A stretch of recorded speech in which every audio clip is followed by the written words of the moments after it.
ማትረፍ ነው እንጂ ህገወጥነትን በበሽታ በሁኔታዎች ለድርድር ማቅረብ በራሱ ከአንድ ነገ ሀገር አስተዳድራለሁ ብሎ ከሚመራ ፓርቲ ይጠበቃል ማለት ህገወጥነት ነው የበሽታ ዘመን ስለሆነ በክፉ አሁን እኮ ህገወጥነት ልክ ነው ህገወጥኛ እኛ እኮ ህገወጥ ናቸው የሚለው ነገር በነገራችን ላይ መሬት የሚወረረው እኮ በክፉ ጊዜ ነው አይደል መሬትም እኮ የሚወረረው በጨለማ ነው በድብቅ ነው አይደል በዝናብ ነው አንድ ነገር ምን አለ መሰለ ጥያቄ ገብቶኛል ግን አንድ በጣም የምናየው ከመንግስት ምንድነው መሰለ በጣም ተንኮለኛ የሆነ ሐሳብ ነው ያለው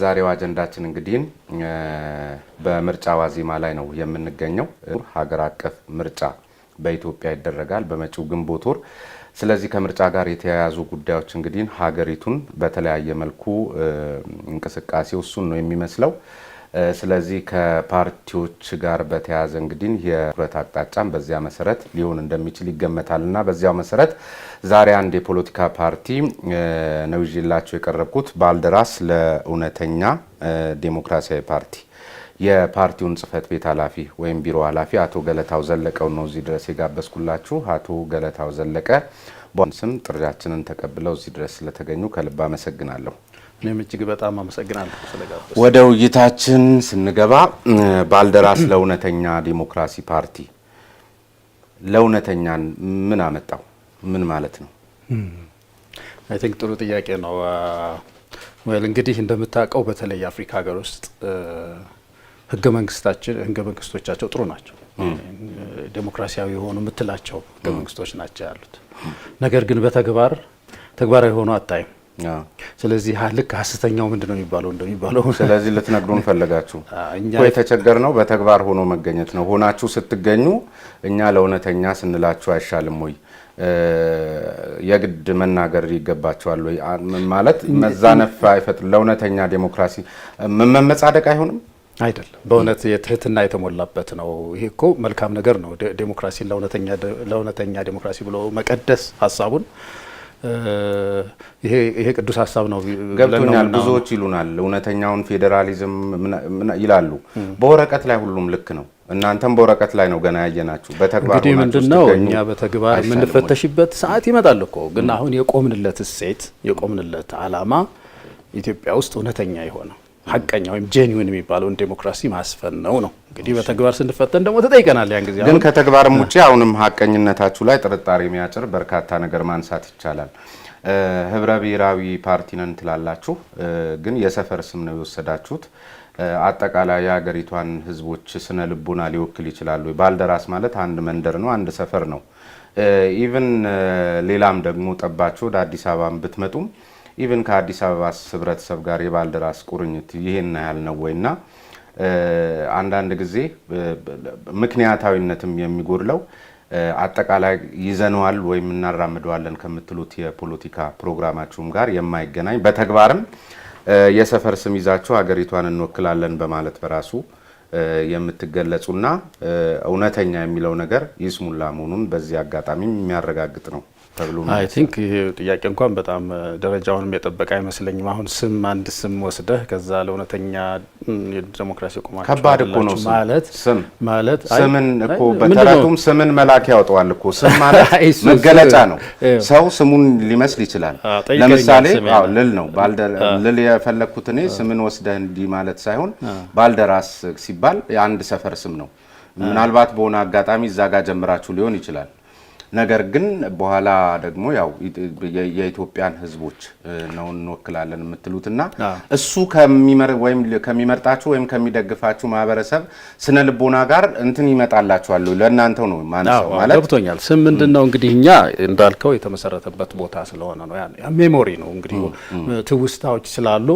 ለማስታወስ ያንን መጀመሪያ መሰረት የተጣለበት ቦታ ስለሆነ የቦታው ስም ሆኗልና አሁን ምንድነው በስምና በተሰያሚ መካከል ተፈጥሯዊ ግንኙነት የለም ይላሉ የቋንቋ ሳይንስ ተማሪዎች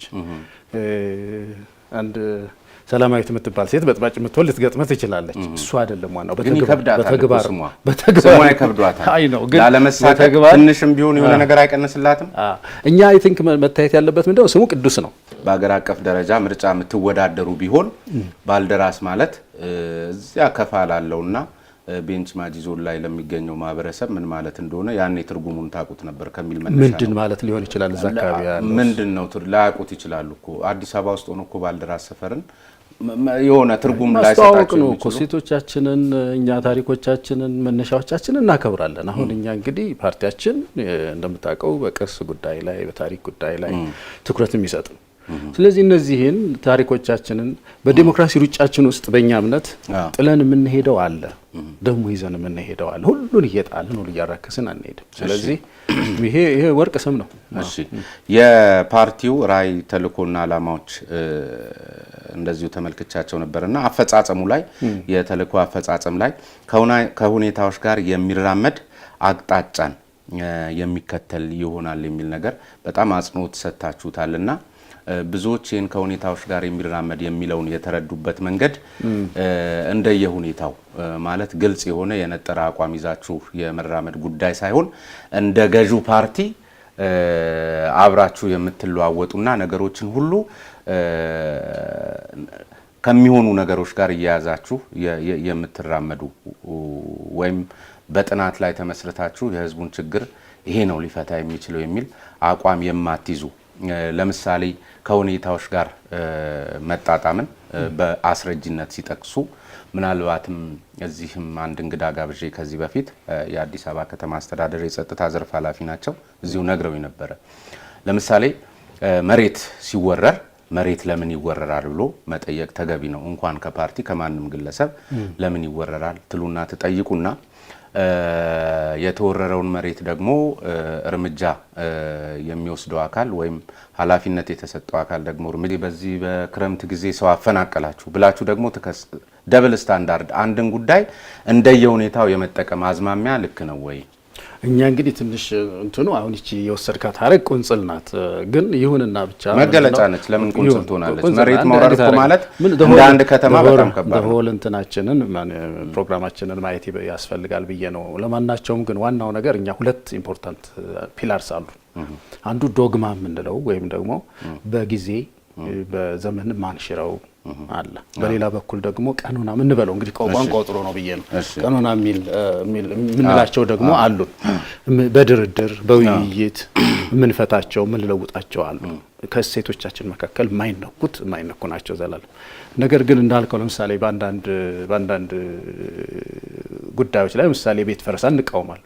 እኛ ብዙ ጊዜ ወጥተን የፓርቲው ራሱ የፊልድ ፓርቲ ነው የቢሮም አይደለምና ይወጣል። ብዙ ጊዜ እስክንድርም እንደነበሩ ታስታውሳለህና ስንወጣ የህብረተሰቡን ችግር እናያለን። አንዱ ጥያቄያችን የነበረው በተለይ ባለፈው አመት የኮሮና ችግር ስለነበረ ይህን ሰዓት ለምን አታልፉ ነው ከመንግስት ጋር የነበረ ንትርክ። ይህን አታልፏቸውም ወይ? ይሄ ጊዜ ይለፍና ከዛ በኋላ እስቲ ቁጭ ብሎ መወያየት ይበጃል። አትሊስት ይሄ ጊዜ ግን ክፉ ጊዜ ነው፣ በሽታ ነውና በሽታ ላይ ህዝቡን አትጣሉት ብለናል። እና ይህንን ማለታችን እኛ ምን ጊዜም ትክክል ነው አይደለም። ለማትረፍ ነው እንጂ ህገወጥነትን በበሽታ በሁኔታዎች ለድርድር ማቅረብ በራሱ ከአንድ ነገ ሀገር አስተዳድራለሁ ብሎ ከሚመራ ፓርቲ ይጠበቃል ማለት ህገወጥነት ነው። የበሽታ ዘመን ስለሆነ በክፉ አሁን እኮ ህገወጥነት ልክ ነው። ህገወጥኛ እኮ ህገወጥ ናቸው የሚለው ነገር በነገራችን ላይ መሬት የሚወረረው እኮ በክፉ ጊዜ ነው አይደል? መሬትም እኮ የሚወረረው በጨለማ ነው፣ በድብቅ ነው አይደል? በዝናብ ነው። አንድ ነገር ምን አለ መሰለ ጥያቄ ገብቶኛል። ግን አንድ በጣም የምናየው ከመንግስት ምንድነው መሰለ በጣም ተንኮለኛ የሆነ ሀሳብ ነው ያለው ከመንግስት የምናየው። መብራት ከገባላቸው በኋላ ውሃ ከገባላቸው በኋላ በተለያዩ ምክንያቶች ቆይ አይ አይደለም ይሄ እኮ በተለያዩ ምክንያቶች አመለ እሱ ቢሆን ጥሩ ነበር። ችግር ውስጥ ሳይገባ ሳይሆን ቢደረግ ጥሩ ነው። ግን ከሆነም በኋላ ህግ ማስከበር የሚገባው አካል አንደኛ ሀገሪቷ ማለት ከዚህ ከጸጥታ ዘርፍ ጋር በተያዘ ባለው የሰው ኃይል ልክ ባለው በጀት ልክ ነው አንድ መንግስት የሚሰራው። ሁሉም ላይ ተሟልቶ ሊገኝ አይችልም። ሊገኝ የሚችልበት አጋጣሚ ቢፈጠር ግን ጥሩ ነው። ካልተፈጠረ ግን አለፍኩት ብሎ ዝምታና እርምጃ ለመውሰድ ወይም ደግሞ አንድ ያልፎታል። የሃይማኖት ተቋም እኮ አይደለም፣ ድሆች ናቸው። የነሱን ገንዘብ የማዳን ፈልጎ ያወጣውን ገንዘብ ለማዳን እና ሲሆንለት እኮ ብዙዎቹ በነገራችን ላይ ይሄን ያህልም አይደሉም። መሬት የሚወሩ አካላት መሬት እየወረሩ በመነገድ የተካኑና 3-4 ቦታም ያላቸው እንደሆኑ ብዙ ሌሎች ጥናቶችም ያመለክታሉ። ሁሉም እያልኩ ግን አይደለም። ስለዚህ ህገወጥነትን በጨለማም ሆነ በክረምትም ሆነ በኮሮናም ሆነ ለድርድር ማቅረብ በራሱ መርህ መሆን አለበት ወይ? እኛ እንደው ስሜነህ በጣም እንደው እንደገና መገልጽልህ ህገ ወጥ የሆነ ነገር እኔ ከመንግስትም በላይ እንቃወማለን። እኛ ህገ ወጥነትን አይደለም እንደግፈው። ብዙ ነገር የተወሳሰበ ነገር አለው የነዚህ የድሆች ጉዳይ። አንደኛ መሬት እየገዙ ነው፣ ከገበሬ እየገዙ ነው። ከገበሬው ማለት ከአካባቢው ገበሬ እየገዙ ነው፣ በውል ተፈራርመው እየገዙ ነው ቤት የሚገነቡት እዛ አካባቢ። ሁለተኛ እንደገና ደግሞ ያልኩህ መንግስት ይሄ ሁሉ ኪሳራ እስኪፈጠር ድረስ ከቆየ ተጠያቂ ነው። እናንተ ግን ችካል ሲቸክሉ ነው መሬት ተወረረ ያላችሁት? ከተማው ከተሰራ በኋላ አይደለም መሬት ተወረረ ብላችሁ የጨዋችሁትም ችካል ሲቸከል አይደለም። እኛ እኮ መንግስት አይደለም። እኛ እኮ አሁን ይሄ መንግስት ልትሆኑ እኮ ነው ስታሸንፉ። ስናሸንፍማ እናሳያለን። ግን አሁን እምልህ ምንድነው ይሄ ቦታ ህጋዊ ነው ያኛው ህጋዊ ነው የሚለው በጥናት የያዘው መንግስት ነው። ስለዚህ አሁን ተንኮለኛው እናንተ ናችሁ፣ መንግስት ነው። ሄደንም እኮ አንድ ሰው ቤት ሊሰራ ስል እኛ ሄደን አቁም እዚህ ጋር ስራ ማለት አንችልም። አሁን እስካሁን ካወራ ነው ተነስተን እናንተ ናችሁ ተንኮለኛ ወይስ ገዢው ፓርቲ ነው? እኛ ገዢው ፓርቲ እምልህ አሁን እነዚህ የኢትዮጵያ ህዝብ ይፍረድ በእውነት እና በተለይ እነዚህ ቤታቸው የሚፈርስባቸው በሁለት ምክንያት በጣም አሳዝኖናል። ቤት በጣም አሳዝኖናል። ያሳዝናልና ከንፈር እየመጠጡ እኚህ ቤታቸው የፈረሰባቸው እያሉ ከነሱ ለማትረፍ ከመሻት እኛ የምንፈልገው መንግስት ልትሆኑ ነው። እኛ አሁን እኮ እንደ መንግስት ነው የምናያችሁ። በቃ መንግስት ሊሆን የተዘጋጀ አካል መርህ ሊኖረው ይገባል እንጂ ሰዎችን እያሳዘኑና ከንፈር እያስመጠጡ ለመመረጥ የሚደረግ ሩጫ ይሄም ሴራ ነው። ኧረ አይደለም። እንደው በእውነት በእግዚአብሔር ፊት እኛ ብዙ ብሶት ይመጣል፣ ቢሮአችን ብዙ ብሶት ይመጣል፣ በተለይ ከቤት ጋር የተያያዘ። ስለዚህ ይህንን ህብረተሰብ እኛ ዝም ብለን መግፋት አልቻልንም። ይሄ እኛ ፖለቲካ ፓርቲ ነን፣ ምንም አይደለንም። ስልጣን ስንይዝ ነው ችግር መፈታላችሁ ዞር በሉ ከዚህ አላለም። ከሚያለቅሱት ጋር ማልቀስ የፓርቲያችን አንዱ አቋማችን ነው። ከተገፉት ጋር አብሮ መቆም የፓርቲያችን አንድ ፒላር ነው። ስለዚህ እንሄዳለን። ቦታው መንግስት ለምንድነው እንደዚህ ያደረገባቸው ብለን እናጋልጣለን። ወደ ፖሊስ እንሄዳለን። የምንችለውን ያህሉን እንጥራለን። ይህም ማድረጋችን ትክክል ነው። ወደፊትም የምናደርገው ነው። ሌላ የዚህ ልዩነቶችን ደግሞ በውይይት ለግጭት መንስኤ እንዳይሆኑ አበክሮ ይሰራል የሚልም ነገር እዚሁ ፕሮግራማችሁ ላይ ተመልክቻለሁ። ፓርቲያችሁ ለግጭት ህዝብን ሊያከፋፍሉ የሚችሉ ለግጭት ሊያነሳሱ የሚችሉ ነገሮች እንዳይሆኑ የግጭት መንስኤም እንዳይሆኑ የምትሰሩ መሆኑን ነው የምትገልጹት። ግን አዲስ አበባ ላይ በየጥቃቅኑ ነገር የሆነ ነገር በተፈጠረበት ቦታ ሁሉ ባልደራስ ነው የሚገኘው። እንዲያውም ለምሳሌ አጥብቆ የሚተቸው ነገር የመንግስትን በሃይማኖት ውስጥ በመሳሰሉት ውስጥ ጣልቃ መግባትን በጣም ይቃወማል። ነገር ግን የሃይማኖት ቦታም ላይ ሁሉ የሚከሰትን ነገር ደግሞ ለፖለቲካ ዓላማ ማስፈጸሚያ ሲያደርግ ደግሞ በቀዳሚነት የሚታየው ባልደራስ ነው።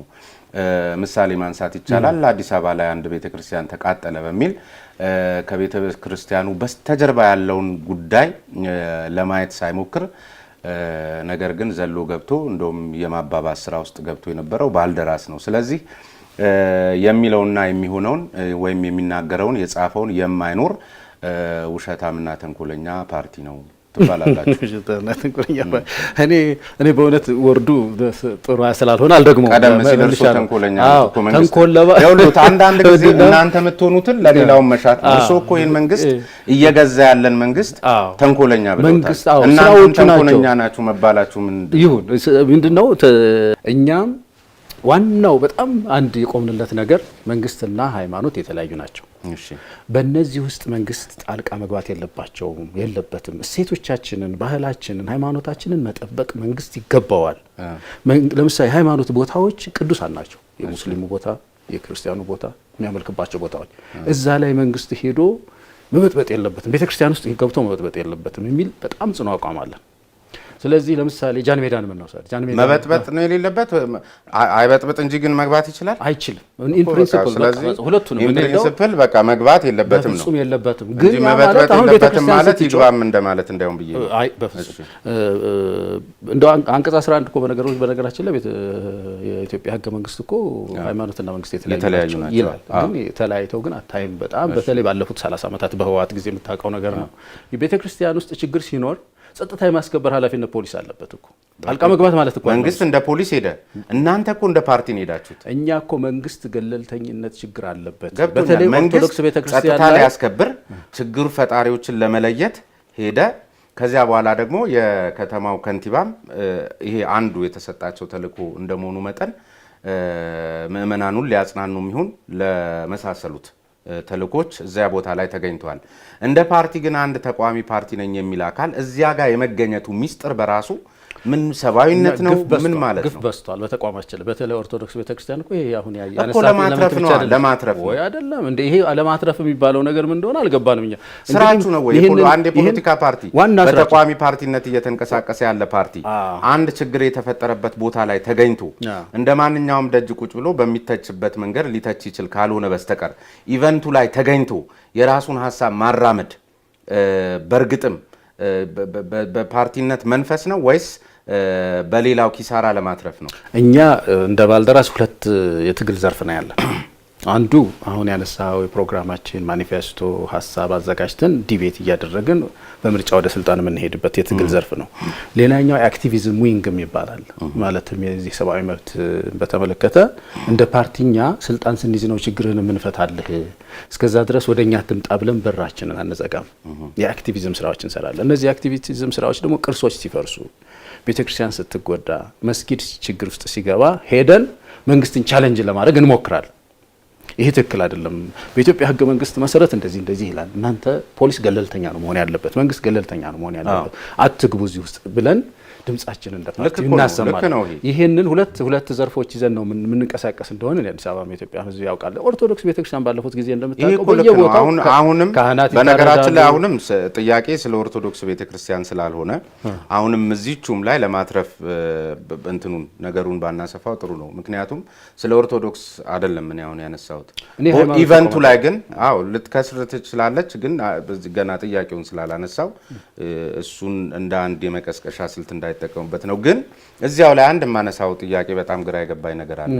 እዚያው ፕሮግራማችሁ ላይ ደግሞ የዚህ የሃይማኖት አባቶች ኢቭን የሃይማኖት እሴቶችን ለግጭት መፍቻ ለምናምን መጠቀም ተገቢነቱን ታምናላችሁ? በጣም የሃይማኖት እሴቶችን እንግዲህ ለግጭት መፍቻ ማለት መንግስት ውስጥ ልታስገቡት ነው ወይም የመንግስት ተግባር ውስጥ ቆይ እንግዲህ እኔ በገባኝ እንደሱ ይመስላል። ዞሮ ዞሮ የፍትህ ስርዓት ውስጥ ያን እሴት ጨመራችሁት ማለት ከተታችሁት ማለት ነው። ዞሮ አንዱን የሃይማኖት ግንጣይ እዛ ጋር ወሰዳችሁት ማለት ነው። በሌላ መልኩ ደግሞ ኢቭን የሃይማኖቶችና የሃይማኖት አባቶች ደግሞ መንግስትን የመተቸት የመውቀስ ሁሉ ተገቢነት ያለው መሆኑንም እዛው ፕሮግራማችሁ ላይ ያስቀምጣችሁ። መንግስት ሲሆን እንዳይነካቸው ነው። እነሱ በነኩ ቁጥር መንግስት እኮ ኦልሬዲ በቃ ይሄ እኮ ያመክንዮ ጉዳይ ነው። እነሱ የመተቸት የመገሰጽ ስልጣን ከተሰጣቸው ዞሮ መነካካቱ ተፈጠረ ማለት ነው። ለአንዱ የተፈቀደ ሲሆን መሆን ያለበት ወይም ሁሉም ዓለማዊ መንግስታት እንደሚያደርጉት መንግስትም በሃይማኖት ጣልቃ አይገባም፣ ሃይማኖትም በመንግስት ጣልቃ አይገባም። የእናንተ ላይ ግን ተለይታ መንግስት በሃይማኖት ጣልቃ አይገባም ብቻ ነው የሚለው ፕሮግራማችሁ ላይ። ሃይማኖት በመንግስት ውስጥ አይገባም የሚል ነገር የለውም። እና ምናልባት እንደዚህ ሀሳብ ይኖራችሁ የሃይማኖታዊ መንግስት ናችሁ ምን ማለት ነው?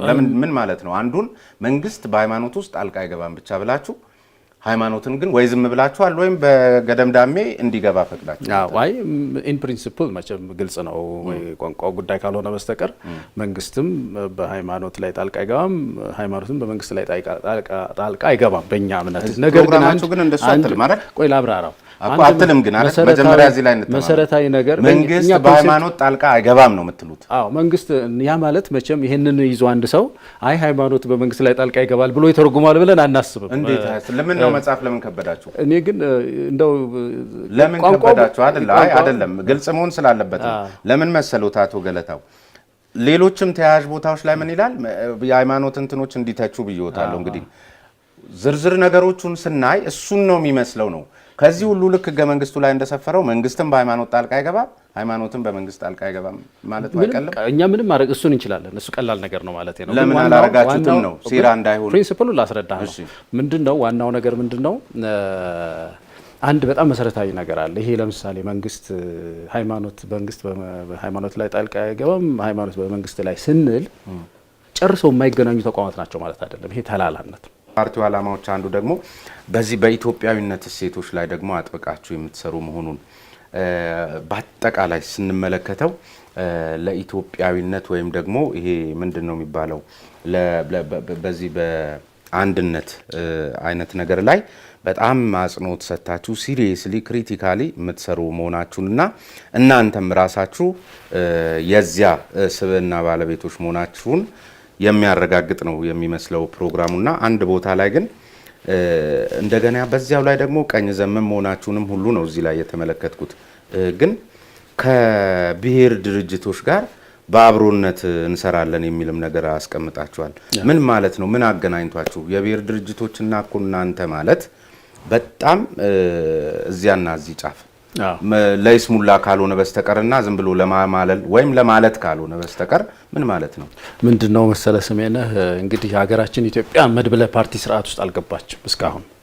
የመድብለ ፓርቲ ስርዓት የሚባለው በአንድ ማንነት ስር በአንድ ናሽናልና ብሔራዊ ማንነት ስር የተጠለሉ የተለያየ ሀሳብ ያላቸው ፓርቲዎች መገንባት ማለት ነው መድብለ ፓርቲ ስርዓት፣ መልታይ ፓርቲ ሲስተም። ኢትዮጵያ ውስጥ ይሄ የለም። ኢትዮጵያ ውስጥ ማንነት የሚባሉትን በሙሉ ፖለቲከኛ ያደረግን ሀገር ነን። ማንነት ለምሳሌ አንዱ እንትን ጂኦግራፊ ብትይ በጂኦግራፊ ሰው ይደራጃል፣ በሃይማኖት ይደራጃል፣ በነገድ ይደራጃል። እነዚህ መደራጃዎች ብሔራዊ ማንነት መደራጃ ነው እና የመረጥነው ማንነት የለም። ዓለም መርጧል። ዓለም ከማንነቶቹ መካከል ብሔራዊ ማንነት ብቻ ነው መደራጃ፣ የፖለቲካ መደራጃ። ሌላው በህገ መንግስት ተካልቷል። ለምሳሌ ጋናን ብታይ፣ ኬንያን ብታይ፣ ናይጄሪያን ብታይ፣ ስዊዘርላንድ ብታይ ብዙ ሀገሮች እንደዚህ ናቸው። ኢትዮጵያ ውስጥ ግን እነዚህ ሁሉ መደራጃ ሆነው ሰልፉ የፖለቲካ ሰልፉ ተዘበራርቋል። በዚህ ሁኔታ ውስጥ አሁን ሌሎች ነገሮች አይደለም እናስበው፣ ስለ ሽግግር ነው ማሰብ ያለው። በዚህ በሽግግር ወቅት ለምሳሌ በዘውጋቸው ተገፍተናል የሚሉ ኃይሎች ሊደራጁ ይችላሉ። ተደራጅተው የመከላከል ስራ ሊሰሩ ይችላሉ። እነዚህን ገፍተን ከእናንተ ጋር አንሰራም ብንል ሽግግሩ ውጤታማ አይሆንም። ስለዚህ ምንድነው የምናደርገው? አንዳንድ መሰረታዊ ጉዳዮች ያስቀምጣል። ለምሳሌ በኢትዮጵያ ጉዳይ ላይ እናንተ እኮ ማንነትን ለይታችሁ በነዛ ጉዳይ ላይ አንድነትን መርጣችሁ ተቀምጣችኋል። ፕሮግራማችሁ እኮ የሚያመላክተው ባንዲራም መርጣችኋል አይደለም? እሱን ነው የሚል ባንዲራ እኛ አልመረጥንም። የኢትዮጵያ ሕዝብ የመረጠውን ነው ይዘን ምን አይደለ? ፕሮግራማችሁ የኢትዮጵያ ባንዲራ አረንጓዴ፣ ቢጫ፣ ቀይ ነው። እኛ ታዲያ አልፈጠር ነው እሱ ነው። ለኢትዮጵያ ደግሞ በተለይ በአማርኛ ቋንቋ ላይ የኢትዮጵያውያን መግባቢያ ስትሉ ይሄ ደግሞ ለየትኛው ኢትዮጵያዊ ወይስ እሱን ወደ በኋላ እንመጣበታለን። በዚህ ደረጃ አምናችሁ አንዲት ኢትዮጵያ የሚል ነገር ተቀምጣችኋልና ማንነትን አልመረጥንም ብሎ መናገር ማንነትን አልመረጥንም ሳይሆን ኢትዮጵያ ውስጥ ሰልፉ የተዘበራረቀ ነው ያለው። አሁን ብዙ ስለ ሽግግር ነው የምናስበው። በዚህ ሽግግር ወቅት ዲያሎግ ያስፈልጋል፣ አብሮ መስራት ያስፈልጋል ነው። በጋራ ቃል ኪዳን በሽግግር ጊዜ በጋራ ቃል ኪዳን የዘውግ ፖለቲካ እንዲፈርስ ነው ግባችን።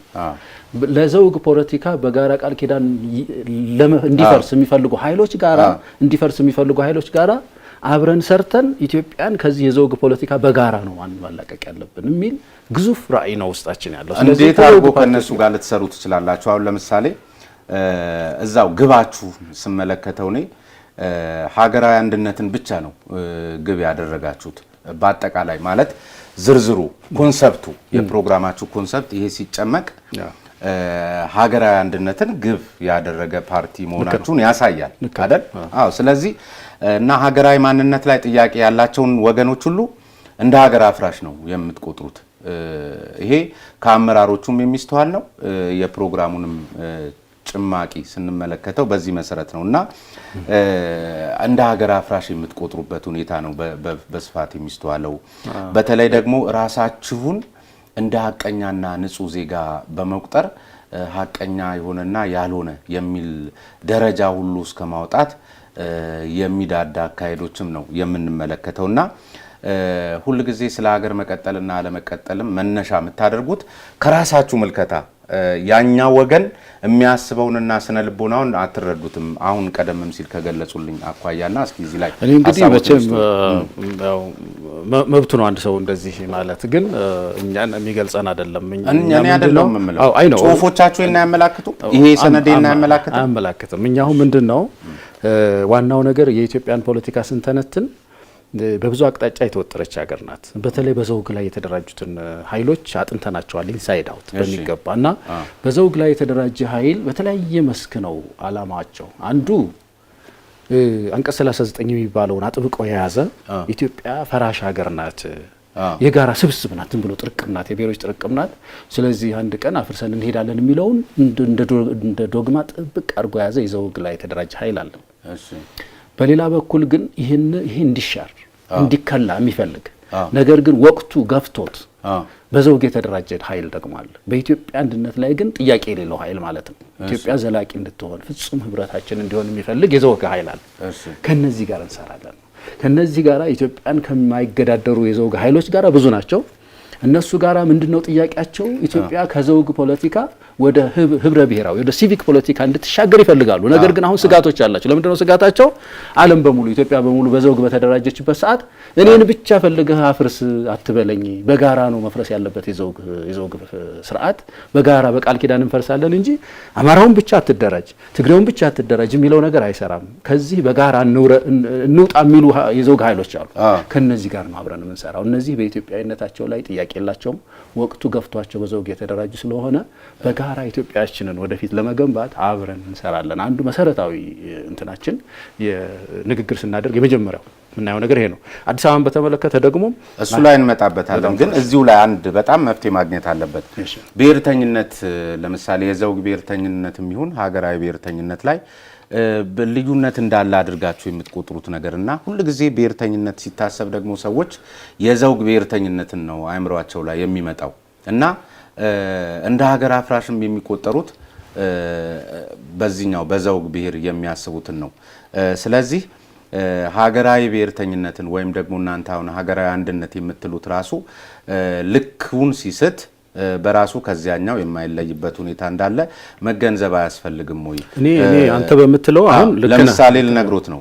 የኔን መብት የማታከብር ኢትዮጵያ ገደል ትግባ የሚል አቋም የሚያራምድ ኃይል በትንሽ በትልቁ መብት የተጣሰ እያለ ነውጥ እያስነሳ እቺን ሀገር አደጋ ላይ እንደሚጥለው ሁሉ ከኢትዮጵያ ውጪ ብሔር ብሔረሰብ የሚባል ማንነት የለም ብሎ የሚያስብ አስተሳሰብ ነው። እንደዚህ አይነት መድረኮች ላይ እኮ አትሉትም እንጂ እንደዚህች አይነት መድረኮች ላይ ስትሆኑ ነው አላልንም ትሏታላችሁ እንጂ በአጠቃላይ ነገራችሁ ሲገመገም ብሔር ብሔረሰብ የሚባል ጉዳይ እዛ ዳር የሚል አይነት ያላችሁ ይሄም ጨፍላቂነትና ሀገርን ማናጋት አይሆንም ወይ? የምንታገለው ሀሳብ እሱ ነው። እዚሁም ላይ እኮ ይላል የሆነ ሀገር ያናጋል የብሔር አስተሳሰብ ትላለች። አዎ እዛው ግን ጽንፈኝነት ልክ ነው። የእናንተ እስከም በምን ይለያል? የእናንተም ሀገር እኮ ያናጋል ነው። ጽንፈኝነት የምንለው ምንድነው?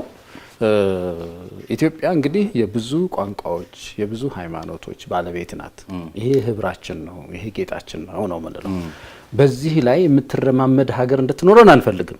የምትረማመድበት በዚህ ላይ ተረማምዳ እነዚህን ሁሉ መስዋዕት አድርጋ በልታ የምትገነባ ኢትዮጵያ አይደለም የምንፈልገው። ይሄ አሲሚሌሽን የሚባለው ወይም ደግሞ በምንድነው በውህደት ነው፣ ውህደት አይደለም አሲሚሌሽን፣ በምስለት ላይ የምትገነባ ኢትዮጵያን አይደለም የምንፈልገው። እኛ ድሪ የምናደርገው ማንነቶችን ሁሉ የምታከብር ኢትዮጵያን መገንባት ነው። ሁለት ነገሮች አብሮ መፍረስ የለባቸው።